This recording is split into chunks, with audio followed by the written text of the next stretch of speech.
Hi, and welcome. I'm Quirky Man, and I just wanted to talk to you a little bit about a book that I just read. It's called Carpe Diem Manana. It's hilarious. His name's Paul Lyons. He's a comedian on a cruise ship and sees the day tomorrow. I just loved it. And he has so many funny things in there. So if you'd like to get a good chuckle, like I did, it's an awesome book. But what I discovered in his book was something I wanted to talk to you about today. He talked about the monster under his bed and the man in the closet. You know those guys. You knew them when you were a little kid. And he decided that the monster under his bed was able to kick the crap out of the guy in the closet. So he took away that fear. That's what I want to show you, is there is fear. People have fear every day.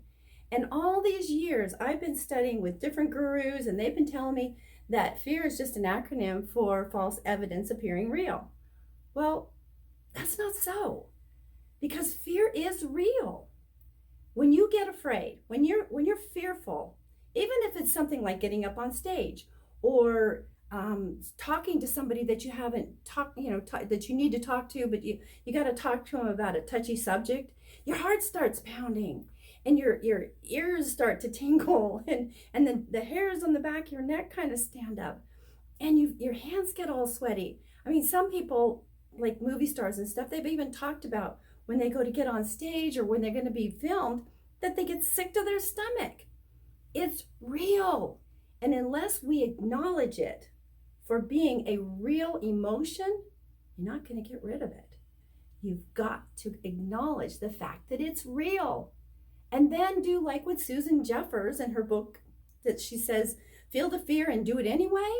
That's when you really feel the fear, and then you do it anyway. That's all. If you don't feel that fear, if you ignore it, it's like trying to sweep manure underneath your carpet. Eventually, it's going to still start to stink. You have to acknowledge it. And once you do, then you can step over it so easily. You can get rid of it. You can dissolve it. All of that fear will start to dissolve.